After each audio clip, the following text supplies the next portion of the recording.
The First Lady of Oregon violates state ethics laws. Well, Governor John Kitzhaber has asked the State Ethics Commission for an opinion. So what did the board say? Our Dan Tilkin is here with the answer. May surprise you. Dan. Well, the decision was certainly anticlimactic. They voted unanimously to not offer an opinion, but it is not their final say on all that has gone on. And meanwhile, we have uncovered video that shows the governor's own staff had questions about Cylvia Hayes' actions.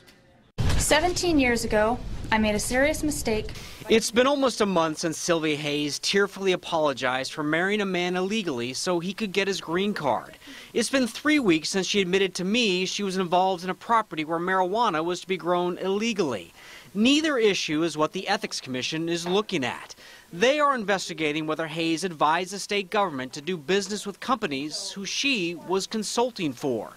The commission's lawyer says giving an opinion on Hayes' future work now, as the governor had asked, would get in the way of the investigation asked for by Republicans. It's important in discussing the decision concerning the advisory opinion that we not get into any details concerning the details of any preliminary review.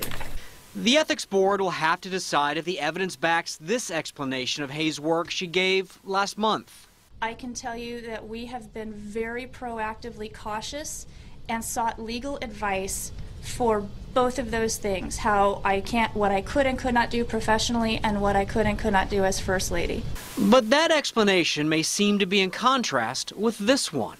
A couple of years ago now, I was in a rather tense conversation with a couple of John, aka the governor's, senior staff. In April, at Portland State University, Hayes described Kitzhaber's staff talking about whether she needed to dial back her dual roles. There will be a book about this at some point.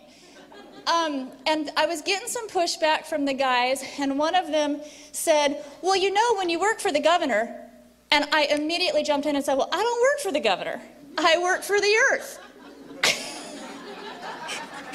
Their jaws just dropped. And poor fellas, I mean, I could just see them going, this gonna be a little different. Now we're left to wonder how long the commission will take to rule on the governor's fiancee, and it's a commission whose majority was appointed by the governor. You know, we haven't seen Cylvia Hayes in public since her tearful apology a month ago. She wasn't even at the governor's side for his election night victory speech. And This is true.